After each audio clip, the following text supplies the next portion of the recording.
네, 정은정 작가와 함께합니다. 어서 오세요. 네, 안녕하세요. 네, 앞서 제가 JB타임즈에서 영어 사용을 자제하자라고 얘기를 했다가 저도 네. 인터뷰하다가 또 여기서 나오다가 네. 집어넣고 네. 힘드네요. 네. 그래도 해야죠. 네, 그럼요. 자제해야죠. 네. 네, 자제해 주시기 부탁드리면서 네. 시작하시죠.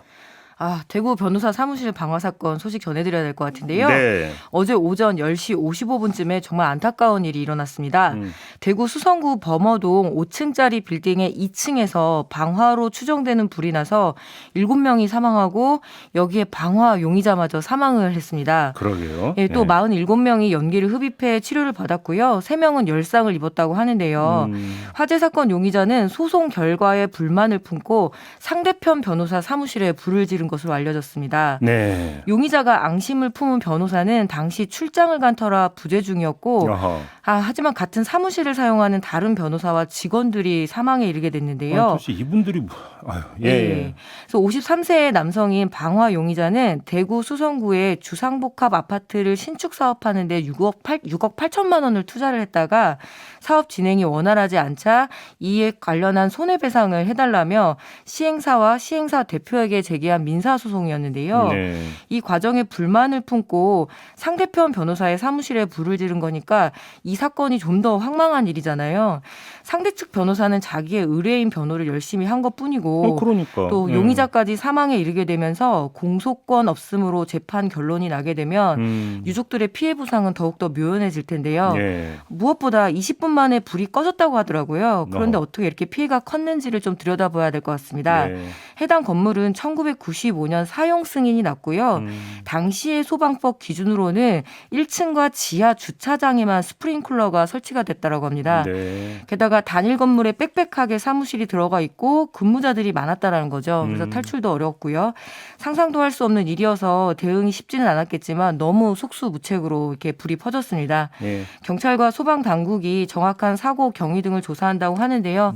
사건의 실체에 접근하는 것도 중요하지만 여러 번 말씀드리지만 이 안전 점검에 대한 요구 또 동반돼야 될 것 같습니다. 그러니까 저도 영상을 보니까 순식간에 연기가 그냥 퍼지는 장면이 네. 나오던데 참 여러 가지 좀 점검할 점이 있고 또 오늘 이제 아침에 나온 그 뉴스에 따르면 피해자 가운데는 이제 그 흉기에 찔린 상처도 네. 일단 검 안에서 나왔다 이런 이유도 있기 때문에 좀 조사할 게 좀 여러 가지가 있는데요. 정말 기가 막힌 사건인데 네, 너무 안타깝습니다. 아휴 정말 예 알겠습니다. 자 다음 이슈로 가죠.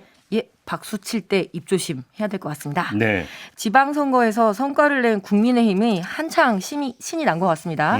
그래서일까요? 그 여당 핵심 인사들의 정제되지 않은 발언들이 여기저기 나오고 있는데요. 네. 어제 오후 국민의힘 성일종 의원이 서울시당 6일 지방선거 당선자 대회 및 워크숍에서 임대주택 관련 정책에 대한 특강을 하다가 임대주택에 못 사는 사람들이 많다. 그래서 정신질환자들이 나온다라고 발언을 해서 논란이 일어났습니다. 부적절한 발언이죠. 네. 예. 동네 주치 제도를 운영해서 정신과 의사나 관리사무소 직원 등이 자연스럽게 돌면서 문제 있는 사람 상담도 하고 격리 등 조치를 사전적으로 하지 않으면 국가가 책임졌다고 할 수 없다라는 발언에서 이 격리라는 발언도 문제거든요. 네, 네. 성일종 의원은 임대주택의 열악한 환경에 대해서 국가가 심리 케어를 제공해야 한다는 취지라고 하면서 사과는 했는데요. 그래도 매우 부적절한 발언입니다.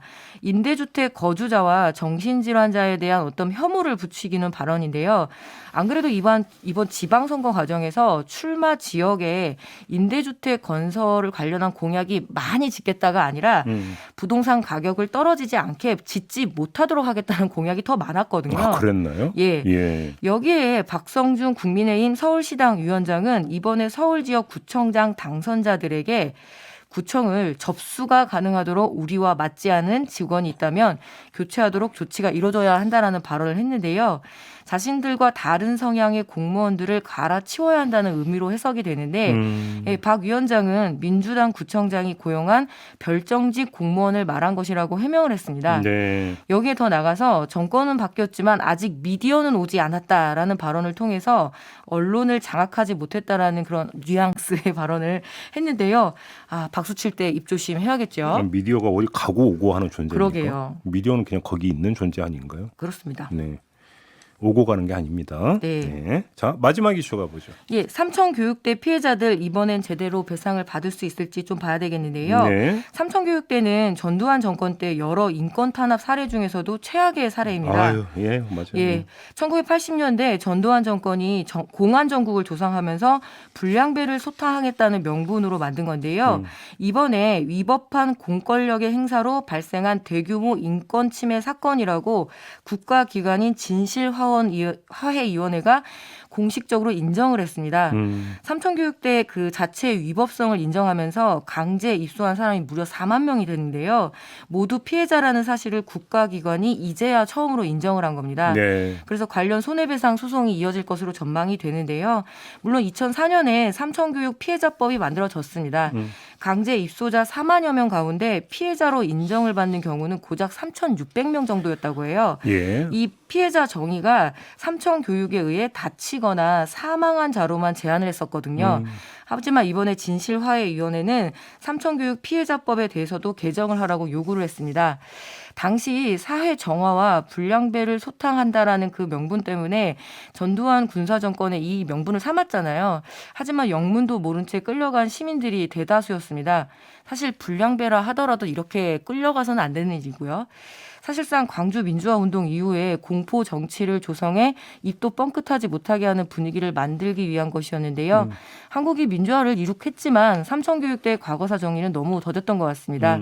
삼청교육 피해자들과 가족들이 40년이 넘도록 너무 오랫동안 고통 속에 가둬둔 것인데요. 네. 이번에야말로 제대로 진실을 마주하고 또 화해할 수 있는 기회가 되어야 될 것 같네요. 요즘 이제 많은 분들 타투하시잖아요. 네네. 그다음에 저희 그 시선 집중의 모토는 삐딱선 정신 아니겠습니까? 그때 문신했다는 이유로 그러니까요. 태도가 삐딱하다는 이유로 끌고 가는 일이 있었단 말이에요. 네. 그러니까 이게 얼마나 마구잡이였는지가 이제 그대로 드러나는 거 아니겠습니까? 네. 예. 말도 안 되는 사건이었는데 어떤 분은 삼청교육대니까 삼청동에 있었느냐 뭐 이런 얘기를 또 하는 저한테 진짜 그렇게 질문한 근데 분이 계시더라고요. 국보위 그때 사무실이 삼청동에 있기는 했지요. 예, 출발이었던.